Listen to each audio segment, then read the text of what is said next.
Ako, si Crisoro Juan de Dios, na mas kilala sa pangalang Kabisang Tales. Ako ang panganay na anak ni Tandang Selo na may 3 anak na si Huli, Lucia at Tano.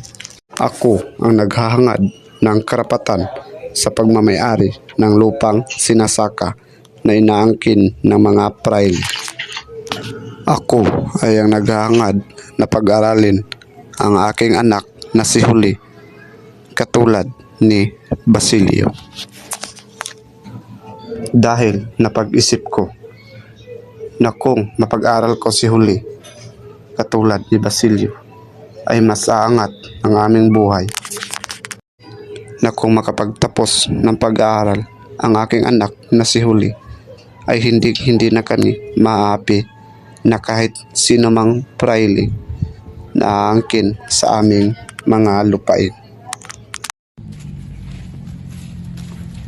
Akin ang mga lupain ito. Hindi ba't walang may papakitang papili sa mga pusong praile niyan? Mapang-abusong praile. Hindi ako magbabayad ng buwis. Akin ang lupang ito.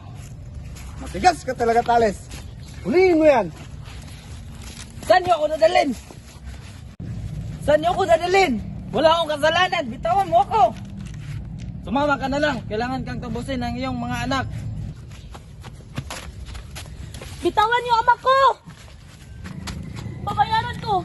Pakawalan niyo lang ang aking ama!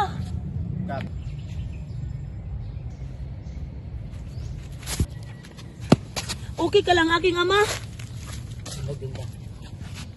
Go. Huli ang lolo mo. Tata Selo, anong nangyari sa iyo? Kawawa ka naman. Diyos ko po, ano na ang nangyayari sa atin? Tatay. Naku, tuluyan na nga yatang napipi si Tandang Selo. Kawawa naman sila.